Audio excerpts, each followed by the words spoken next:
2 নম্বর আমলুস সালেহ, আমরা প্রতিনিয়ত ভালো কাজ করব, প্রতিনিয়ত ভালো কথা বলবো, প্রতিনিয়ত ভালো দিকে মানুষকে রাখবো, প্রতিনিয়ত ভালো পথ খুলে দেওয়ার চেষ্টা করব। কোনোভাবেই আমি খারাপের কারণ হব না। আমি যেন খারাপ কাজ না করি, খারাপের কারণ না হই, অন্যায় অত্যাচার আমাকে দিয়ে যেন শুরু না হয়, অপরাধের কারণ যেন আমি না হই, এটা আমাদের মাথায় রাখতে হবে। তাহলে আমাদের জন্য ধ্বংস অপেক্ষা করছে। এরপর আল্লাহ বলছেন 3 নম্বর যে গুণটা থাকতে হবে বিরোধ থেকে বাঁচার জন্য, ওয়াতাওয়াসাউ বিল হক, হক কাজের নির্দেশ যারা দেয়, হকের দিকে মানুষকে যারা ডাকে, ন্যায় এবং ইনসাফ, কল্যাণ এবং আদলের পথে মানুষকে যারা আহ্বান করে ডাকে, তারা ক্ষতি থেকে বেঁচে যাবে ইনশাআল্লাহ। এই কথাটা অনেক বড়। সমাজে যা কিছু ভালো, মানবতার জন্য যা কিছু কল্যাণকর এবং মনুষ্যত্ব ইসলামিয়তের পথে যা কিছু উপকারী, ইসলাম এবং কোরআনের পথে যা কিছু আছে, নবী এবং আমাদের প্রিয় রাসূলের পথ যেটি, সে সব হচ্ছে হক। আল্লাহ তাআলা কোরআনে বলেছেন, ওয়াল্লাযী আরসালা রাসূলাহু বিল হুদা ওয়া দীনিল হক। তিনি হচ্ছেন আল্লাহ, তিনি হচ্ছেন আমাদের মহান রব, তিনি তার রাসূলকে কিতাব দিয়ে বিল হুদা, হেদায়েত এবং দ্বীনে হক সহ দুনিয়াতে পাঠিয়েছেন। রাসূলের পথ হচ্ছে হক, এটাই হক। আমরা এই হকের পথে মানুষকে ডাকবো, মানুষকে উৎসাহিত করব। কাউকে মেরে হকের পথে আনা যায় না, বুঝিয়ে আহ্বান করে আস্তে আস্তে বন্ধুত্ব করে মানুষকে আমরা ইসলামের পথে, হকের পথে দাওয়াত দেব ইনশাআল্লাহ।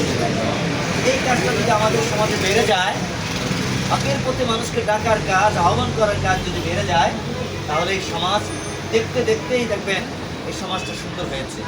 আস্তে আস্তে ভালো পথের প্রতি বাড়বে, অন্যায়ের প্রতি কমে যাবে। আমাদের জান্নাত, এই সমাজটাই জান্নাতের রূপ নেবে ইনশাআল্লাহ।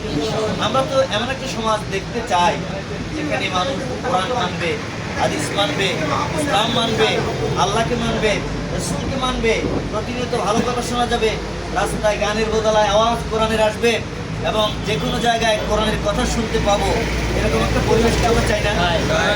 সেটা যে কোনোভাবে আল্লাহ যদি আমাদেরকে করে দেন, তাহলে তো আমাদের সমাজ সুন্দর হবে, আমরা মুক্ত হবো না।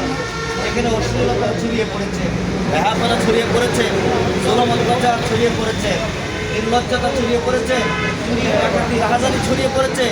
ওই সমাজে মানুষ যেমন শান্তিতে নাই, পরকালেও তারা শান্তিতে থাকতে পারবে না। এরকম সমাজ আমরা চাই না। আপনারা কি আমার সাথে একমত না? এটা বললে আপনারা কেউ মনে করবেন না যে কোনো বিশেষ দল, কোনো বিশেষ জামাত, কোনো বিশেষ গ্রুপের দিকে আমি আপনাদের ইশারা করছি না।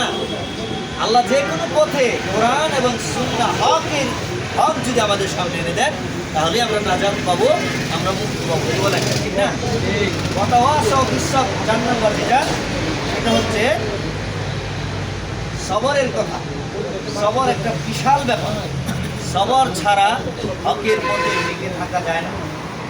আপনি যদি বলেন যে আমি অন্যায় পথে গিয়ে কোটি টাকা কামাবো না, হক পথে থেকে 100 টাকা দিয়ে আমি বাজার থেকে কম দামি বাজার করেও আমি হকের পথে থাকবো, এটার জন্য সবর লাগবে কিনা বলেন? আপনার অফিসে যেখানে আপনি চাকরি করছেন, আমি চাকরি করছি, ঘুষের টাকা না চাইলেও দেয়, এমন অনেক জায়গা আছে। হারাম টাকা না চাইলেও দিয়া কাজটা উদ্ধার করার জন্য, নেওয়ার জন্য গায়ে পরে দিতে চায়। বাড়িতে অভাব আছে, ছেলের গায়ে সুন্দর কাপড় নাই, সামনে ঈদ, মায়ের ওষুধ প্রয়োজন, স্ত্রীর জন্য তার চাহিদা মতো ওষুধ পোশাক পরিচ্ছদ দরকার, খাবার দাবার দরকার, সব অভাবগুলো সামনে আসবে। আর টাকা, হারাম টাকা একদিকে আপনার সামনে আসবে। ওই সময় হাত উঠতে চাইবে টাকাগুলো নেওয়ার জন্য, কিন্তু মনের ভিতর যদি মজবুত সিদ্ধান্ত থাকে যে আমি না খেয়ে থাকবো, কম খাবো, কিন্তু আমি হারাম খাবো না, এটার জন্য কি সবর লাগবে নাকি লাগবে? সবর লাগবে। পীর সাহেব পর্যন্ত, বড় আলেম পর্যন্ত কাজ হয়ে যায়, আছাড় খায়, পিচ্ছিল খায়, সবর না থাকে। অনেক বড় আলেম দেখেছি, একটা হাজি রুমাল সামান্য কিছু হাদিয়ার কারণে বিক্রি হয়ে গেছে। আর ছিল একরকম, আগামীকাল আসবে। আপনারাও এরকম জানেন, অনেক কিছু আপনাদের জানা আছে। আমাদের সমাজে এই সমস্ত খারাপ দিকগুলো আমাদেরকে প্রতিনিয়ত আহ্বান করছে, ডাকছে।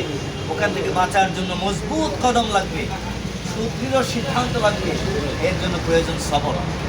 আবার যখন আপনি ভালো পথে চলতে যাবেন, তখন দেখবেন আপনার উপর অসুখ বিসুখ দিয়ে আল্লাহ পরীক্ষা শুরু করছে। আল্লাহ তাআলা বলছেন, ওয়ালা নাবলুওয়ান্নাকুম বিশাইইন মিনাল খাউফি ওয়াল জু'i ওয়া নাকসিন মিনাল আমওয়ালি ওয়াল আনফুসি ওয়াস সামারাত ওয়া বাশশিরিস সাবিরিন আল্লাযীনা ইযা আসাবাতহুম মুসিবা ক্বালু ইন্না লিল্লাহি ওয়া ইন্না ইলাইহি রাজিউন। আমি আমার পথে যারা আগায় আসবে, যারা আমাকে ভালোবাসবে, আমার পথে চলতে চাইবে, তাদেরকে বিপদ দিয়ে, মুসিবত দিয়ে, সম্পদে ক্ষতি করে, ব্যবসায় ক্ষতি করে, ওষুধ বিসুখ দিয়ে আমি পরীক্ষা করব। এই পরীক্ষায় যখন তারা মুসিবতে পড়ে যাবে, এই নবী আপনি সবরকারীদেরকে, যারা সবর করবে তাদেরকে সুসংবাদ দেন। তারা সবর করেছে, ধৈর্যশীল ছিল, সবর করেছে। তারা কারা? আল্লাযীনা ইযা আসাবাতহুম মুসিবা, যখন চারদিক থেকে মুসিবত আসে, তখন তারা বলে ক্বালু ইন্না লিল্লাহ, আমরা তো আল্লাহরই বান্দা, ওয়া ইন্না ইলাইহি রাজিউন, আমাদেরকে তো আল্লাহর কাছেই ফিরে যেতে হবে। দুনিয়ার এই সব চাকচিক্য, দুনিয়ার এই সব সৌন্দর্যের পিছনে দৌড়তে গিয়ে হারাম নেব না, অন্যায় পথে যাব না, খারাপ কাজ করবো না। হাত যেতে চায় হাত ধরে রাখবো, চোখ যেতে চায় চোখ সম্বরণ করবো, মন যেতে চায় মনকে নিয়ন্ত্রণ করবো। সব করার জন্য একটা মজবুত সিদ্ধান্ত নিয়েছে সবরের উপরে। সবরের সর্বশেষ কথা হলো বিশাল একটা বিষয়, এই বিষয়ে আলাদা বই আছে, হ্যাঁ, বাংলায় আছে, আরবিতে আছে। সবর তিন ধরনের। এক নম্বর সবর হচ্ছে আপনি আল্লাহ পাক রব্বুল আলামিন যা কিছু ফরজ করেছেন, ওয়াজিব করেছেন, এগুলো মানবেন, অবশ্যই একটা একটা করে সব মানবেন, একটাও ছাড়বেন না, বলেন ইনশাআল্লাহ। এক্ষেত্রে ধারাবাহিকতা রক্ষা করার জন্য সবরের প্রয়োজন। কখনো কখনো মানুষ খুব ইমানদারি দেখায়, মাঝে মধ্যে আবার ডাউন হয়, মাঝে মধ্যে দুর্বলতাও দেখা যায়, এটা করা যাবে। দুই নাম্বার হচ্ছে আল্লাহ যা হারাম করেছেন, নিষিদ্ধ করেছেন, দুনিয়া সবচেয়ে আমার কাছে প্রিয় মনে হয়, কিন্তু আল্লাহ যেহেতু হারাম করেছেন, রাসূল নিষিদ্ধ করেছেন, অতএব আমি আমার ওই প্রিয় জিনিসটা গ্রহণ করবো না। এটার জন্য সবরের প্রয়োজন আছে। হারাম থেকে বেঁচে থাকার জন্য একদিন বাঁচতে হবে না, সারা জীবন বাঁচতে হবে। এই ধারাবাহিকভাবে এটার উপর টিকে থাকার জন্য কি লাগবে? সবর লাগবে। তিন নম্বর হচ্ছে যখনই আপনি সমস্ত হারাম ছেড়ে দিলেন, সমস্ত ফরজ মানতে লাগলেন, দেখবেন আল্লাহর দ্বীনের দুশমনেরা আপনার উপরে কিচ্ছু করেন না, আপনি আপনার উপর জুলুম অত্যাচার শুরু করেছে। আপনি কোনো অন্যায় করেন না, আপনাকে অপরাধী বলছে, আপনার বিরুদ্ধে বদনাম ছড়াচ্ছে, আপনার গায়ে করে ঝগড়া লাগিয়ে দিতে চাচ্ছে। এই সব কিছু সহ্য করার জন্য কি প্রয়োজন? সবরের প্রয়োজন। আল্লাহ তাআলা বলছেন, যারা এই সবর করবে আর বলবে আমরা তো আল্লাহর জন্য পৃথিবীতে এসেছিলাম, আল্লাহর হয়েই থাকবো, আল্লাহর কাছেই ফিরে যাব, আল্লাহ তাআলা বলছেন ওয়াবাশশিরিস সাবিরিন, এইসব ধৈর্যশীলদেরকে আল্লাহ হে রাসূল আপনি সুসংবাদ দিন। আমার প্রাণপ্রিয় ভাইরা, সূরা আসর একটি গুরুত্বপূর্ণ সূরা, আমি আর কথা বাড়াবো না, আমাদের সম্মানিত মেহমান দোয়া করবেন। ফখরুদ্দিন রাজি বিশাল তাফসীর লিখেছেন, তিনি এই তাফসীরের মধ্যে বলেছেন যে আমি সূরা আসরের তাফসীর খুঁজতে পারছিলাম না। আল্লাহ তাআলা আসরের কসম কেন বললেন? আসরের কসম কেন বললেন? বাজারে গেলাম, যে দেখলাম একজন বরফ বিক্রেতা এক খণ্ড বরফ নিয়ে দাঁড়িয়ে আছে, বরফটা গলে যায়। বরফ কি গলে যায় না? বরফটা গলতে গলতে ক্ষয় হয়ে যাচ্ছে, কোনো কাস্টমার আসতেছে না, কেউ সে দামও করতেছে না। কয় টাকা বললে একেবারে সাশ্রয় হলে বিক্রি করতাম, কিন্তু কোনো কাস্টমার আসে না। লোকটা চিৎকার দিয়ে বলছে, তোমরা আমার পুঁজিটা বাঁচাও, আমার পুঁজি শেষ হয়ে যাচ্ছে, আমাকে বাঁচাও, আমার পুঁজি শেষ হয়ে যাচ্ছে। ওই চিৎকার শুনে আমি দৌড়ায় গেলাম। এরকম রাজি বলেন যে দেখলাম তার বরফটা ছোট হয়ে গেছে, কেউ যদি 2 টাকা দিয়েও কিনে তাহলে 2 টাকাও তো পাবে, যদি কেউ না কিনে পুরো বরফটাই যদি গলে যায় তার পুঁজি শেষ হয়ে যাবে না? আমাদের হায়াতটা হচ্ছে একটা বরফের খণ্ড, আমি যাই করি না কেন একটা বরফের মতো ক্ষয় হয়ে যাবে।